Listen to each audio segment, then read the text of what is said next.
Welcome, everyone. Welcome to Excel Still More with Household of Faith Fellowship of Churches. My name is Greg Harris. I'm here again with my good friend and brother, John Pontier. We're here to talk about the reforms of Household of Faith Community Church and how these work themselves out in practice, and try to hopefully entice you to visit our website and continue to listen to other and watch other podcasts as well, to see what God is doing here with us at Household of Faith Community Church. So, John, good to be back with you tonight. It is good to be here. I'm glad the Lord's given us another opportunity. Yeah. We're going to talk tonight about what it means. We have a reform that we refer to as exemplary in leadership. Now that can sound a bit audacious. I say, am I tooting my horn here? So go ahead and kind of explain what that reform is all about, and we'll talk about what it means. Yeah, let's explore that a little bit. Yeah, you're right. It sounds kind of bad at first, like you're trying to toot your own horn, but in reality, it's trying to look at along the lines of running on regular. Mm-hmm. How do you have regular men step into leadership roles within the body? Right. And this reform of exemplary leadership is it's the example that these individuals are. Right. They're just living their calling and walking out in obedience of faith, and you're kind of watching and saying. Peter he commands us to be examples to the flock rather than lording it over the flock. And that's what it's all about in this particular reform. It's a rejection of authoritarianism in favor of what we would call being authoritative. Yes. So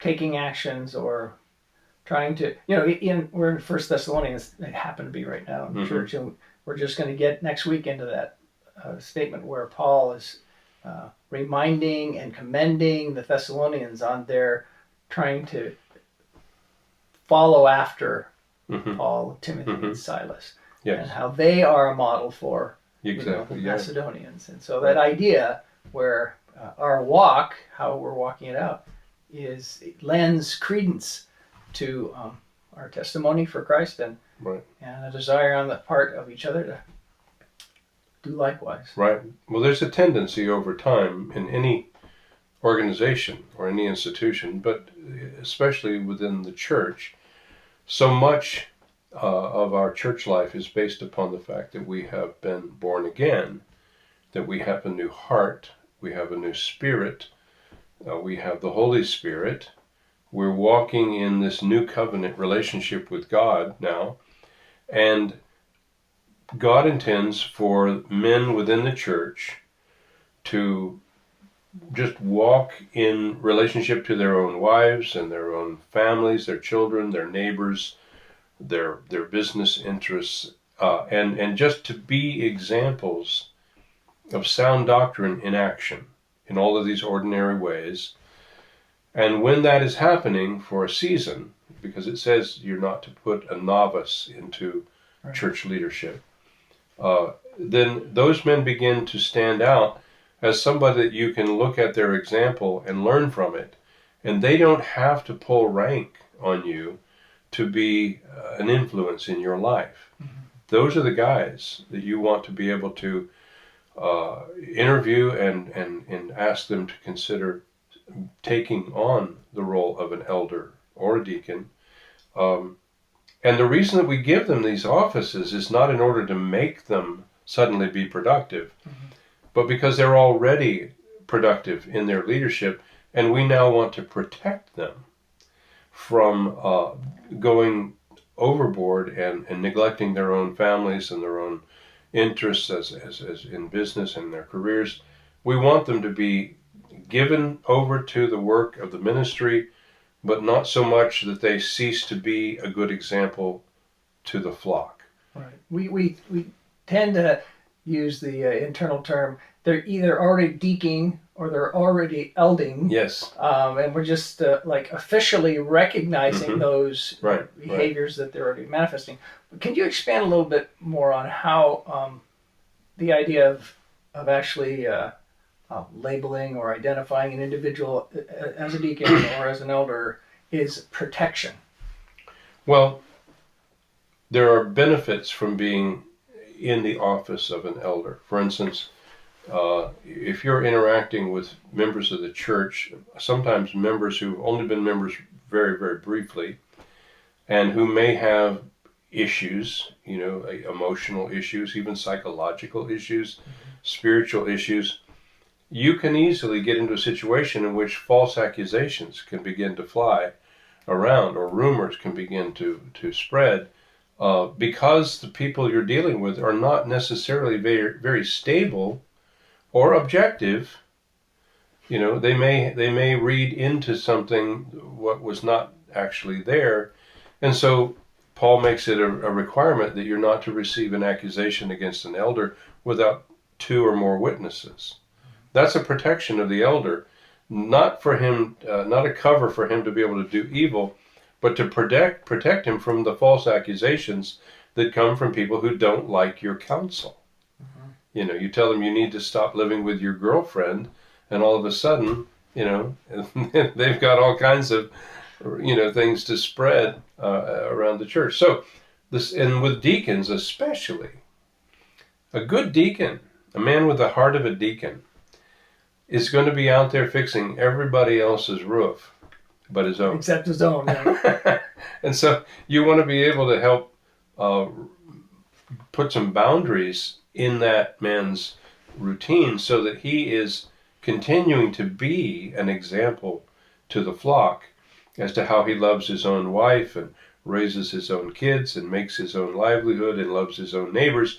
And in addition to all of that normal ministry that we all have, he also is available to be a distributor of resources to the members of the church that are in need. He's there to, with other men, this is not something that's done as a lone ranger, able to take care of widows and orphans in their distress. And he's doing this with resources that are given to him by the church. Now, it's not unusual for these kind of men to already be being that kind of person with their own money. And so now you're going to protect them by sharing the burden of that need. Doesn't mean they can't continue to contribute to the cause. It's just that now they've got a whole lot more to distribute than they had before. And so protection has to do with giving them that official recognition, allowing them to have the resources, and it may also involve a stipend that would offset the expenses involved in doing their elding and doing their deaconing. Great. Well, thanks. That is a good way of summarizing the benefits I see. What about the idea that do you just like say, hey, I feel like an elder, so make me one, or I deacon a lot, so make me deacon? What's the process? Well, the need is going to appear as the congregation grows. The level of time commitment involved in counsel and filling the pulpit, and especially as the church grows by reproduction, there'll be a continual need for new elders to eld in that church, and new deacons to be able to serve in the new congregation. And so you're constantly wanting to be having guys in the pipeline coming up through the process. We would encourage all the churches to have something like, Noble Institute or leadership development program that gets these guys, even though they're just doing their ordinary, living their Christian lives, to get them to start thinking like an elder and thinking like a deacon and understanding the doctrinal responsibilities that involves. We want them to be given, first of all, their own family, their own life is like, if I can use the metaphor, it's like a garden, okay?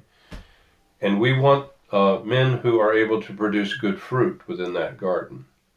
The difference between being authoritative as opposed to being authoritarian, is that an authoritarian makes appeals to his office, whereas an authoritative person makes his appeal to his results, his fruit. So let's imagine we have a garden club, okay, and we have a really tyrannical president of the garden club.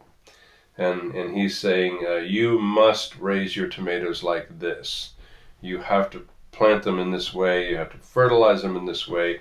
If you don't do that, we're kicking you out of the club, right? And can we see his garden? No, you have no right to see my garden. I'm the president of the club. You just do what I say, and don't try to peek over the fence and see my garden.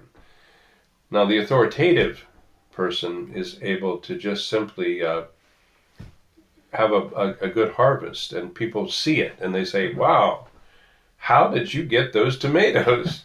He goes, well, I'd be happy to show you. Come on over. And I get started usually in February and start preparing the ground and clearing away the old growth and protecting it from different kinds of diseases. And wow, you start in February and it's cold in February. Well, if you want these kind of tomatoes, you're going to have to, get up a little earlier and work a little harder that way. But I'll tell you, come on out to my garden. Let me show you what it looks like when you get it right. And you just see the garden and you're going, I want this. I want this. That's the way an elder's authority should operate most of the time. Now, it doesn't mean he doesn't have authority, but he doesn't have to pull rank on people. Mm-hmm. He simply shows you the results in his own garden and says, this is how I have approached this, absolutely dependent upon the grace of God. Any of us could get hit, broadside. But generally speaking, you reap what you sow. Generally speaking, you're going to get these kind of results. And along with that is the importance of seeing that elders and deacons, in their proper tone of voice, are not going to be telling people what to do very often. Mm-hmm. Okay, I mean, sure, if somebody's in gross sin, they need to be rebuked sharply, like the Cretans, that they may be sound in the faith. But most of the time, an elder and a deacon is going to be able to say things like, if I were in your situation, this is what I would do. Now, you are free to do what you believe is right before the Lord. But with my life experience and the results that I've seen in my life, both the good and the bad, mm-hmm. I think that if I were in your situation, this is what I would do. And a member of the church who's been properly taught about the role of elders and deacons will consider that statement of this is what I would do as a very weighty statement. Now, they have the freedom under the lordship of Christ to say, no, I don't have peace about that. I'm not going to do that. And that's okay. Mm-hmm. Because we're not wanting to treat the men of the church like children. Okay? But it's helpful for them to hear somebody that they admire say, this is what I would do if I were you. And yet I respect your right as a man and the head of your own household to do what you believe is best. And we found that that's much more compelling, than telling somebody what they have to do. What makes something cultish is when it's authoritarian and when people are micromanaging other people's lives and making decisions, sometimes big decisions for them. That doesn't usually turn out well. Not usually. Well, thank you for your time again, Greg, and it's been good to be with you. And God bless, and we'll talk to you again. We'll look forward to that. Bye-bye.